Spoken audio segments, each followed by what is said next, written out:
Hey everyone, it's Dave Kotz here, back again from CPR to CEO, Lifeguard Edition. Hey, so now that we talked a little bit about becoming a lifeguarding instructor, we want to cover the logistics of actually starting a lifeguard instructor business. So we got the key logistical elements from launching a training business, equipment, renting space, certification, and indeed compliance. Buckle up, here we go. Okay. Now that you become an American Red Cross or other lifeguard instructor, it's time to figure out a business plan and how to capitalize on this. Let's talk logistics. How do you do this? Number one, we want you to know what you're going to need to get started and how to do it the right way. That's what we're going to cover. So, the first thing you need to do is figure out where you're going to teach these lifeguarding classes. There's a couple things you can do. You can partner with an existing facility, be that a YMCA, a school system, a recreation center, and teach classes with them, either as an employee, a subcontractor. There's a number of different ways you can do that. You can rent pool time. So you're going to say, hey, I'll have my own business and I'm going to rent pool time at whatever pool you may find. And then there's, of course, teaching at facilities where you're already an employee. That's cool if you can get that. So at least when I started, I was working as an employee for the YMCA way back when in the dark ages. In fact, I worked as a lifeguard instructor before we had rescue tubes. So you guys all have rescue tubes, those soft, cuddly things. Yeah, we didn't have that. It was caveman lifeguarding way back when. But we were doing it at the facility that I was working at, a local YMCA. And I also worked at a school where I happened to go. I was a student at the school, and they let me teach lifeguarding there as well. So both those are good choices if you have them.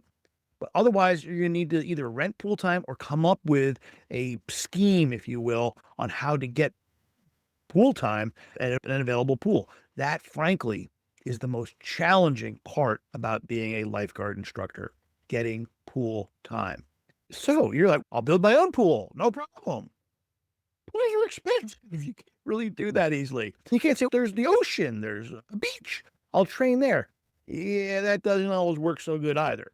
Having a controlled environment, a pool, an indoor pool, is a great choice, and you need to get that settled before you can take your next set of steps. So finding a local pool that you can work at is your first and most important challenge to overcome as a new lifeguard instructor.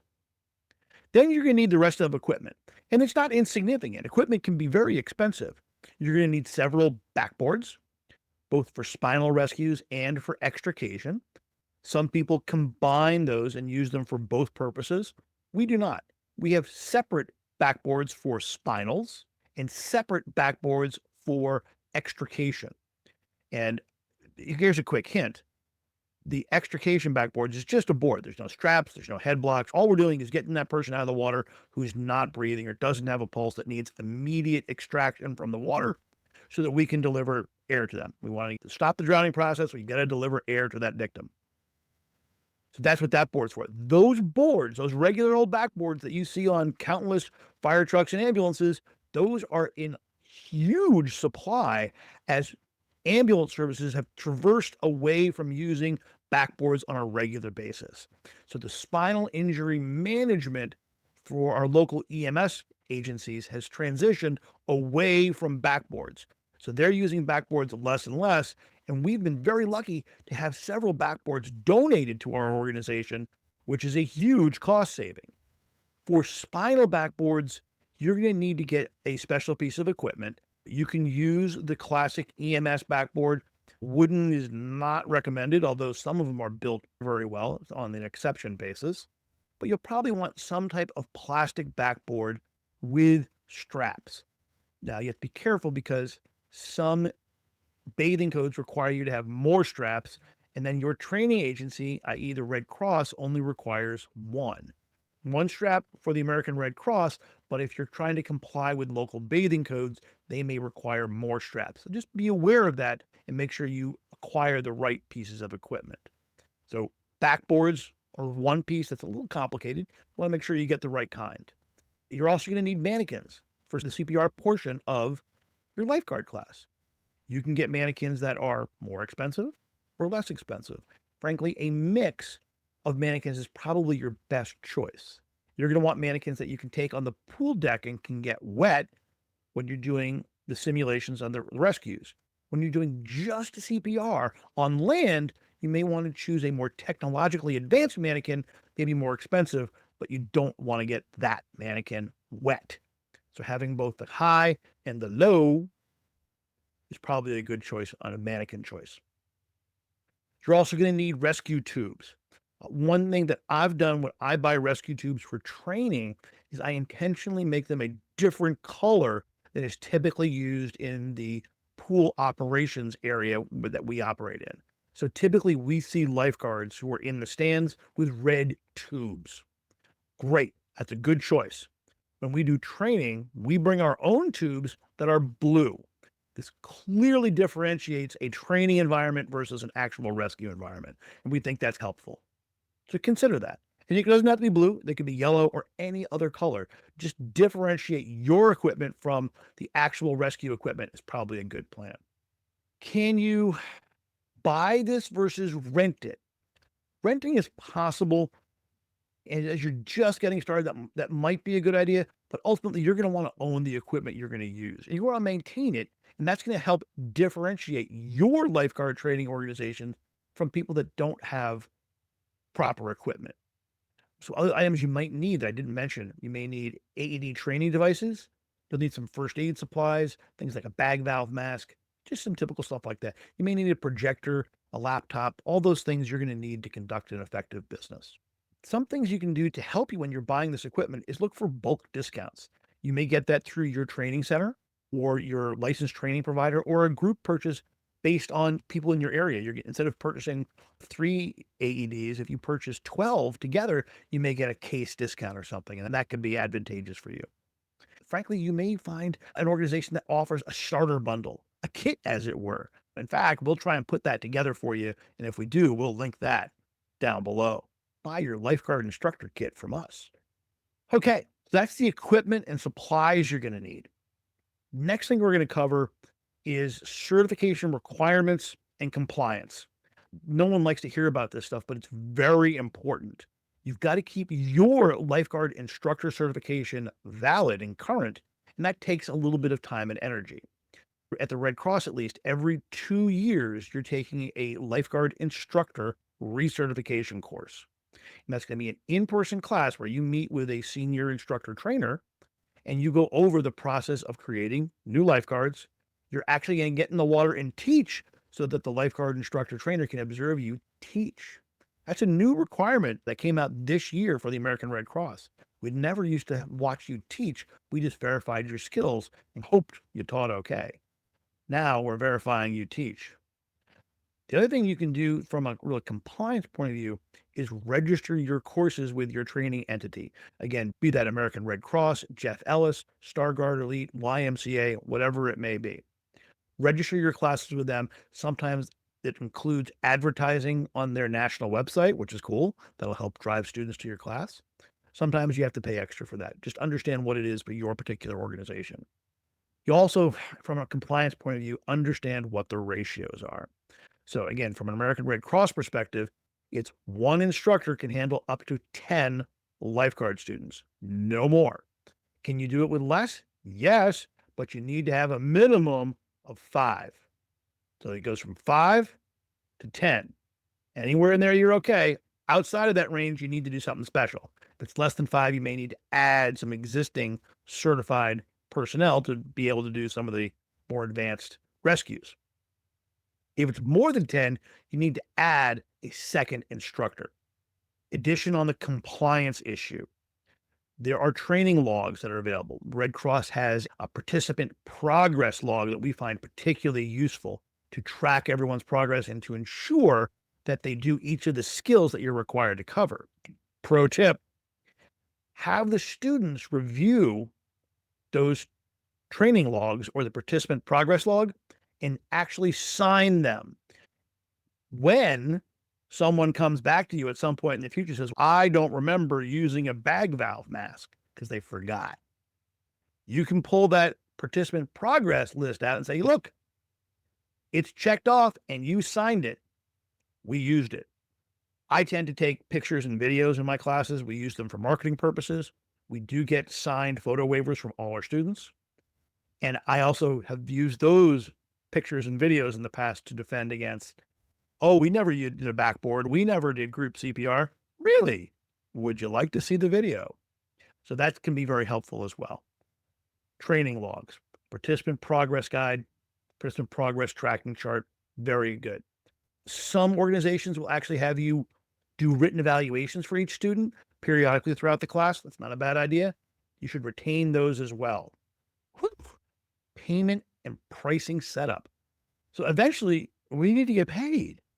And how do you get paid? How do you figure out what the price is for the class? That can be a challenge. So the best thing to do is look at what other people charge for their lifeguarding classes in your area. If you're in New Jersey, it doesn't make sense to look at what the pricing is in Nebraska. Different market, different people, different pools. But if you looked at what the lifeguard courses cost in New Jersey, it'll give you a general idea of what you can charge. If you charge substantially more than the going rate in New Jersey, you won't get people in your class. If you charge substantially less than the going rate in New Jersey, you're giving up money that you don't need to. Now, hey, maybe that's okay with you, but at least understand that you're making that decision. Also understand what you're including in the course fee. Certainly the training, the certification, that's great. Access to the pool, but do you include books? Is a book included in your class? It may be, it may not be. Just be explicit when you're making that sale so that the students understand, are they getting a book or not? In the Red Cross, they're getting an e-book, which is good. Most of the 15, 16, 17-year-olds are pretty comfortable with that type of media. Next topic. How do you accept payments? Is it just cash? Probably won't be very successful. Is it Venmo? There's certainly people that do that. You can make a whole business with using Venmo. Most people are going to accept some type of credit card, whether that's Square, Stripe, PayPal, or a commercial credit card processing system. All of them are fine. Choose what's best for you. Just be aware of the terms and conditions and the fees that get charged to you for using those services. Lastly, as far as payments go, be very explicit on your refund policy. This will come back to bite you in the assets. So if you say there are no refunds and someone says, well, I want a refund, you can point to your policy and you can see where they acknowledge that policy, either by a checkbox or a signature. Get the signature. That will be certainly helpful. Same thing when you have course cancellations. You are going to have someone who cancels a class for you at the last minute or doesn't show up. You need to choose what your policy is. Do you allow that? Do you not allow it? And if you allow it, do you allow them to get a refund or a reschedule for free? Some people will, some people won't. Just be explicit so everyone knows and it's not a mystery. Same thing if you're transferring from one class to another. Is that you have unlimited free transfers, or do you have a fee associated with it, or only allow it during a certain period before a class? Just so that people don't take advantage of you, I would try and tighten that up a bit. That way you don't get people transferring at the last minute and all of a sudden you only have 3 people in your lifeguard class. That's a painful problem. So try and be explicit with your policies on refunds, cancellations, and transfers. Charge a fee for it. It costs you time and money. Now we're down to scheduling and class management. When are you going to do this? During the school year, doing classes during the week, during the day might be problematic. Starting in late June, early July, you might be able to do classes Monday, Tuesday, Wednesday, 9 to 5. Just understand your market, the time of year, and the time of day, and you can work to schedule your classes around your prospective students' needs. Most times, we find that evenings and weekends tend to be best. Whether that's just when the kids are available or that's what they demand, that's what we have found is best. But we also do have success running classes during the week, particularly late June, early July. Class size. Again, remember, you can go from 5 to 10 students. No more than 10, no fewer than 5. 6 to 7 seems to be a sweet spot. Number 8 gets to 2 4-person groups. That also tends to be very handy. So just consider that as you're a new instructor, if you're teaching by yourself, don't have 10 people all the time in your classes. Try classes of 6 to 8. That really seems to be the sweet spot. When you're registering your students, you have a couple different ways to register them. You can have them register on your website. You can have them call up and you can write their name on a piece of paper. That might be your registration process. But having an automated registration process that people can click a button and register, fill out the appropriate forms online, that's awesome. And that will separate you from the people that they have to call a number, get someone on the phone to register. That just makes it painful and problematic. Make your registration process easy and you will get more customers. So there are several ways to do that. You could have a fully built out website that integrates e-commerce. That's great. You can also have a Google form or a Calendly system. All those are choices out there. Make whatever you have work, but make it an automated process that's online and you will be absolutely more successful. Bonus! When you're doing lifeguarding, one of the things you need to have is insurance, professional liability insurance and general liability insurance. That can be extraordinarily challenging. I found it to be one of the most difficult parts of operating a lifeguard training business. It's becoming properly insured. So the best way to do that is to work with a local insurance broker. Your insurances need to be compliant with your training agency. Particular to the American Red Cross, they have some very specific language that needs to be included in your insurance. Some insurance companies are willing to do that, some are not. So make sure you're doing your research and selecting your insurance company appropriately. One of the easiest, best, and least expensive forms of insurance is setting up your company properly. So it's not your sole proprietor, Dave's Lifeguarding. It's Dave's Lifeguarding LLC or Dave's Lifeguarding Incorporated. That way you limit your liability to the assets of that particular organization, not the unlimited assets of Dave. The last point I'll make here on the legal and insurance plan or part is waivers. You're going to want to get a liability waiver from your students. Lifeguarding can be a dangerous activity. You're going to be underwater. You're going to be touching other students. It can be dangerous. There are several ways that we work to make sure it's safe, and we've been doing it for years and really haven't had any incidents other than maybe some slips on the deck, but it can be dangerous, and you should work to limit your liability by having a properly formatted waiver of liability for each student. It should be signed by an adult, and you should keep those. We have integrated that into our registration process. Not everyone does, but you should absolutely have a waiver of liability for all your students. Whew, let's recap here. Everything doesn't need to be perfect at the beginning, but you need to have a plan and then execute that plan. The old adage is, how do you eat an elephant? It's something that seems so enormous. The answer is one bite at a time. So slow down, listen to our podcasts here. Remember to subscribe. You can also follow us on YouTube. They're available there as well. We'll continue to feed you in small bite-sized increments, things that you can do to start, enhance, and maximize your lifeguard training business. Thanks for following along. It's Dave Kotz from CPR to CEO. We'll see you in the classroom.